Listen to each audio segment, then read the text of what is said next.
UGC act में सुधार नहीं, वापस लो। जिस जनरल कैटेगरी ने मोदी जी को पीएम बनाया, यूजीसी एक्ट उसी के पीठ में छुड़ा है। आज मैं यूजीसी एक्ट पर मोदी सरकार एवं इनके डरपोक दरी बिछाने वाले स्वर्ण सांसदों के लिए कड़वा सच बताने जा रहा हूं। कृपया पूरी बात सुनकर अपनी प्रतिक्रिया जरूर दें। यूजीसी एक्ट 2026 जिसकी सिफारिश दिसंबर 2025 में संसदीय समिति द्वारा किया गया था, इसमें कुल 31 सदस्य 31 इसकी अध्यक्षता दिग्विजय सिंह ने किया, जो कांग्रेस पार्टी के हैं। इसमें बीजेपी के 15, कांग्रेस के 4, समाजवादी पार्टी के 3, टीएमसी के 3, एनसीपी के 3, डीएमके के 1, सीपीआई-एम के 1 और शायद आम आदमी पार्टी के सदस्य हैं। दिग्विजय सिंह जब अपना काम कर रहे थे तब ये भाजपा के 15, जो सबसे ज्यादा हैं इस समिति में सदस्य, भाजपा के 15 सांसद क्या कर रहे थे? शायद मोदी जी के आदेश से संचालित होकर दिग्विजय सिंह का साथ दे रहे थे। इस वीडियो में मोदी सरकार के हिंदू विरोधी रवैया, समाज में फूट डालने, उसे आपस में लड़ाने,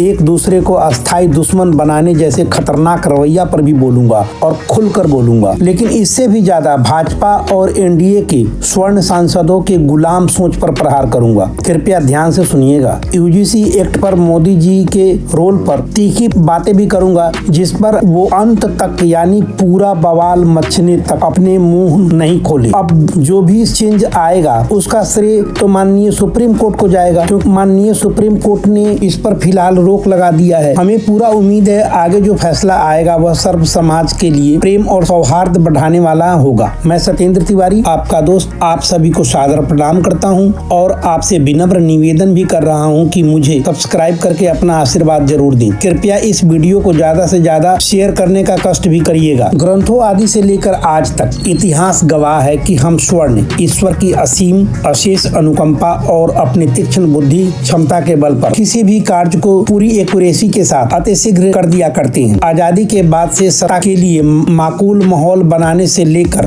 किंग मेकर या इन सरकारों के भाग्य निर्माता की भूमिका भी निभाते आ रहे हैं। ऋषि मुनियों से लेकर चाणक्य, पोरस, चंद्रगुप्त मौर्य, धनानंद, सिकंदर से लेकर आज तक इन सब की कहानी आपको मालूम है कि ब्राह्मणों ने अपना कैसा रोल निभाया था और आज तक निभा रहा है। आज अन्य क्षेत्रों में भी या सरकारी नौकरी या प्राइवेट क्षेत्रों आदि में हमारा योगदान शुरू से आरक्षण के बावजूद भी जग जाहिर है। लेकिन इसका मतलब यह नहीं कि हम अपने बदौलत आगे हैं तो आप हमारे पर काट दो, हम ही से मलाई खाओगे और हम ही को गर्त में डालोगे। ऐसा नहीं हो सकता। क्या हमारी लंबाई को आप काट कर दूसरे के बराबर कर दोगे? ये कहाँ का न्याय है? ये किस सोच की आत्मा आपकी आत्मा में निवास कर गई है? खैर दोस्तों, मुझे तो गैरों से नहीं, सबसे ज्यादा दुख अपनों से हुआ है। आज मैं इसी बात पर सबसे ज्यादा फोकस डालूंगा। मोदी जी ने हमें सिर्फ यूज किया है और कुछ देने के नाम पर हमारे लिए जहर जैसा SC/ST एक्ट के बाद अब ये यूजीसी एक्ट दे दिया और हमने इन्हें राजीव गांधी जी के बाद पहला फुल मेजोरिटी की सरकार का पीएम बना दिया, जो हमारे स्वर्णों के बिना सपने में भी संभव नहीं था। वरना इस बीच जो भी सरकार बना वह संबित सरकार ही बना। जो लोग डेटा के हिसाब से कहते हैं कि स्वर्ण मोदी जी को 53% वोट देते हैं, मात्र 53% वोट नहीं देते इनको। यह टोटली कोरा झूठ है, बकवास है, बिल्कुल फिजूल की बात है। हकीकत में मोदी जी को हम स्वर्ण मेरे अनुसार आज लगभग 80 से 85% तक इनको वोट देते हैं। लेकिन इन्होंने कब SC,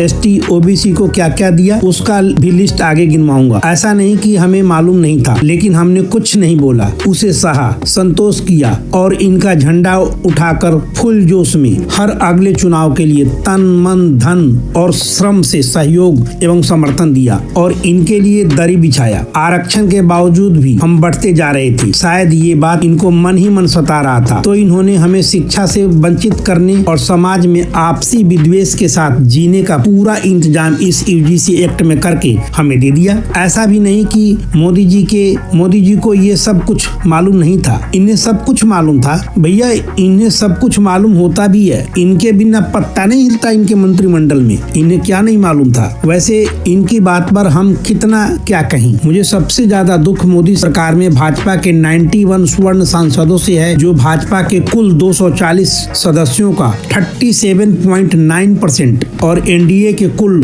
293 यानी 293 सदस्यों में से 97 स्वर्ण सांसद, सही सुन रहे हैं आप, 97 स्वर्ण सांसद जो एनडीए के कुल सदस्यों का 33.2% है, जिन्होंने गुलामी की मानसिकता, भय, डर और पता नहीं नहीं शायद किसी लालच के शिकार होकर चूस शब्द भी इस यूजीसी काले कानून के विरोध में नहीं बोल, वरना ये सभी सांसद चंद मिनटों में यूनाइट होकर सिर्फ विरोध प्रकट कर देते तो मोदी सरकार की हालत पस्त हो जाती, सारा दंभ निकल जाता, समर्थन वापस लेने और त्याग पत्र देने की नौबत ही नहीं आती। आज भी हम किंग मेकर है, हमारे बिना एक दिन भी इन्हें सत्ता में रहना संभव नहीं है। गफलत में ना रहें, लेकिन हमारे सभी डरपोक सांसदों ने कुछ नहीं किया। इन्हें पता था कि हमारे बच्चे तो विदेश में पढ़ेंगे, हमें यूजीसी कानून से क्या मतलब। दरी बिछाने की सीमा की भी कोई हद होता होगा, लेकिन इन स्वर्ण सांसदों ने सभी हदें पार कर दी। यहाँ एक अपील करना चाहूंगा कि दोस्तों, हमें भाजपा से दिक्कत नहीं है। मैं बार बार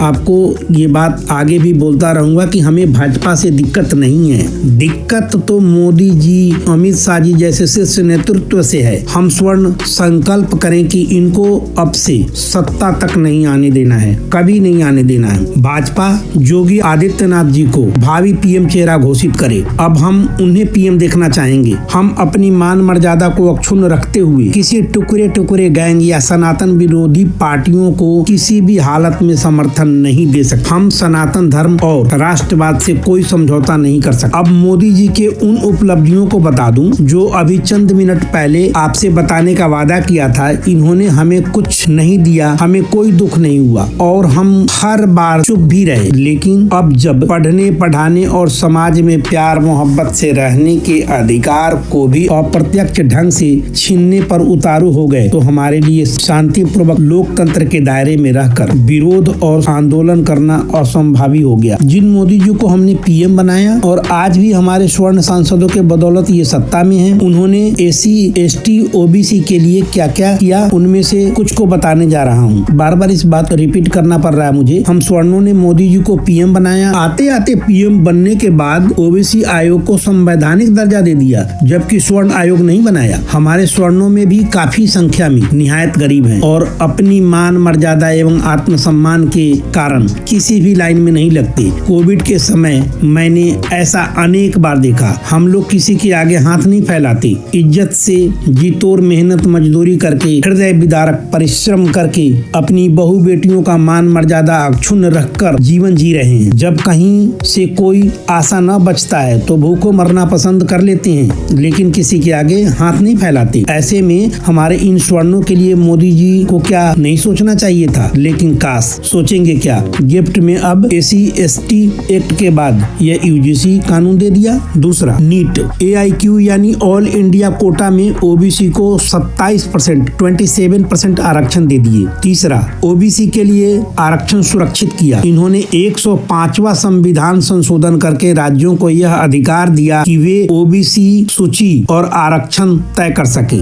इसका भी हम में से किसी ने विरोध नहीं किया। ओबीसी के पोस्ट मैट्रिक स्कॉलरशिप बढ़ोतरी कर दी। मेडिकल इंजीनियरिंग IIT IIM में पढ़ने वाले ओबीसी छात्रों को लाभ मिला, जबकि वहीं हमारे गरीब जनरल कैटेगरी के छात्रों को कोई स्कॉलरशिप नहीं दिया। ओबीसी छात्रों के लिए coaching, UPSC SSC NEET JEE के लिए फ्री सब्सिडी कोचिंग योजनाएं भी चलाई इन्होंने। Stand up India SC ST उद्यमियों को ऋण दिया। पीएम मुद्रा योजना में 33% ऋण SC ST एंड ओबीसी को कुल 32 लाख करोड़। पीएम आवास योजना 60% ग्रामीण घर। इसी तरह शहरी क्षेत्रों में SC ST ओबीसी के लिए अलग अलग आरक्षण दिया इन्होंने। इसी तरह आय वृद्धि, स्किल ट्रेनिंग, पीएम जन मन PG जनजातियों के लिए आवास, शिक्षा, स्वास्थ्य, एकलव्य मॉडल स्कूल आदि आदि बहुत सारे काम इन्होंने किए, लेकिन हम लोग चुप रहे। अब इन सब के बावजूद भी मोदी जी को संतुष्टि नहीं मिला, तो इन्होंने इस काला कानून यूजीसी के काले नियम हमारे स्वर्ण भाइयों के लिए लेकर आ गए, जिससे सीधे सीधे हमारे सामान्य वर्ग के छात्रों के पैर में कुल्हाड़ी मारा जा सके। इतना ही नहीं, इस काले यूजीसी कानून के कारण सामान्य वर्ग के अध्यापकों के लिए नौकरी करना भी हर क्षण खतरे से खाली नहीं होगा। एक और बात बताना चाहूंगा, यह यूजीसी जो है मुझे जोगी जी के लिए साजिश जैसा लग रहा है। जोगी जी के हारने के बाद शायद इस काले यूजीसी कानून को भी कृषि कानून की तरह वापस ले लिया जाएगा, मुझे ऐसा लग रहा है। हो सकता है कि अब माननीय सुप्रीम कोर्ट के दखल के बाद यह काम पहले ही हो जाए। फिर इसके बाद मोदी जी का उत्तराधिकारी चाणक्य साहब को आसानी से घोषित कर दिया जाएगा, यही हो सकता है, दूसरा क्या होगा। लेकिन मुझे यह नहीं समझ आ रहा है कि बामुश्किल हमारा हिंदू समाज सनातनी झंडा के तले इकट्ठा जो हो रहा था, जिसके लिए बाबा बागेश्वर धाम के पंडित धीरेन्द्र शास्त्री जैसे लोग अथक प्रयास कर रहे हैं। जोगी जी ने बटेंगे तो कटेंगे का कामयाब नारा दिया, जो खूब काम कर रहा था। स्वयं मोदी जी ने भी एक रहेंगे तो सेफ रहेंगे का सफल नारा दिया था, जो जमीन पर काफी सफल दिख रहा था। 2014 के बाद मोदी जी ने जितना भी सभी सनातनी भाइयों बहनों को एक किया, इतना किसी ने नहीं किया। आज इन्हीं के बदौलत हिंदू इतना संगठित और एक होकर इनको वोट दे रहे थे। लेकिन फिर ये विघटनकारी यूजीसी क्यों, समझ से बाहर है। इसका कारण वही उपरोक्त कथन उत्तराधिकारी का शायद चयन हो सकता है। हालांकि यूनाइटेड हिंदू भाजपा की अभेद्य ताकत थी, जो अब बिखर कर अंत में भाजपा का ही सत्यानाश कर देगा। इस काले यूजीसी कानून के कारण सामाजिक कटुता पैदा होगा और ये धीरे धीरे भाजपा को आगे चलकर जड़ मूल से ही समाप्त कर देगा, ये इन्हें पता ही नहीं है। इस यूजीसी का विरोध तो स्वर्णों से ज्यादा SC ST को करना चाहिए। यह इनके लिए भी सही नहीं है, क्योंकि यह यूजीसी कानून 27% वाले OBC को SC ST पर जुर्म करने का अधिकार दे रहा है। यही बात कल को इनके आरक्षण पर आड़े न आए, कौन गारंटी देगा। क्या SC ST एक्ट भी इस यूजीसी कानून से अप्रभावी साबित होगा। इन सभी प्रश्नों को भी सरकार को स्पष्ट करना चाहिए। मैं यह भी पूछना चाहता हूं कि क्या OBC